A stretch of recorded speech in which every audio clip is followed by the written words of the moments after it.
Welcome back. The threat of heart disease and stroke is only going up for women and girls. A new study from the American Heart Association says 6 in 10 U.S. women are projected to have at least one type of cardiovascular disease by 2050. Here to talk more about this in depth is our 9 News medical expert, Dr. Payal Kohli. Thank you so much for being here. Let's dive into the report. What does it say? What are the highlights? I mean, as a cardiologist, it knocked my socks off because I thought we were winning. And unfortunately, we've been losing for the last decade, but I thought we've made all these advances. We have all these great drugs, and now suddenly the tide is going to turn. We're going to be winning.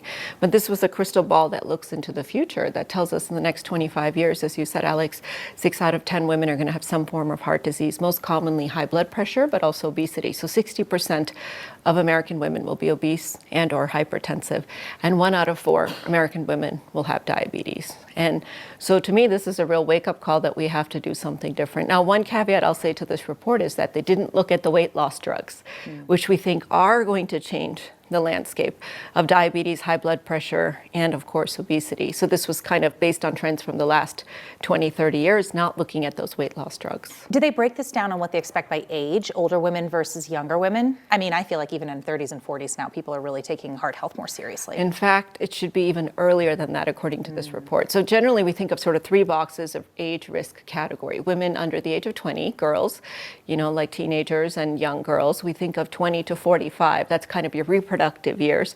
Then menopause hits and 45 and above. Those were sort of the inflection points that we thought for women. So most of the stuff we thought happened in older women, especially heart disease. But if you look at this report, the women in that 20 to 44 age box, 1 out of 3 of them are going to have heart disease in the next 25 years. And that number is up, and it's going to be more hypertension, more diabetes, more obesity. And if you look less than 20, 1 out of 3 of our young girls are going to have obesity by 2025. So this all translates into us losing 1 out of every 3 women in our lives to heart disease. Your grandmother, your mom, your sister, your wife, your daughter. So really, like I said, as a cardiologist, has my attention for sure. Yeah, the statistics are staggering, and I think you can't have this conversation without talking about the inequities in access to health care. So how are the racial disparities affecting this as well? And this is what really stood out too. We said, oh, medicine is colorblind.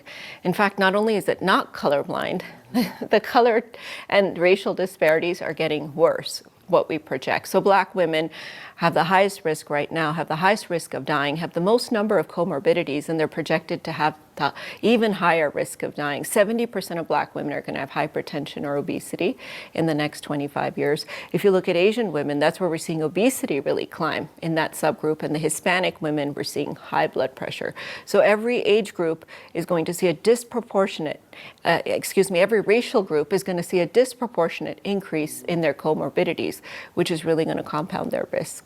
This is really scary and sobering.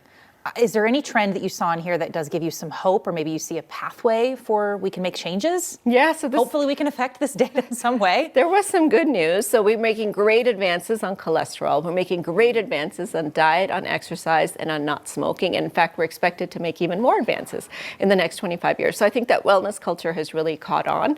I think people have realized that cholesterol is a risk factor, but when it comes to the war on food and the ultra-processed food that we eat, I think we still need to do better. But the hope here is that this is just a prediction, right? It's like that movie Minority Report, right? Tom Cruise, like you predict that a crime is going to happen, but it doesn't mean it's going to happen, right? And so we have the power today to change this trajectory entirely. And that's what the American Heart Association really wants to point out, is that look at this as a glass half full, that this is where we're headed.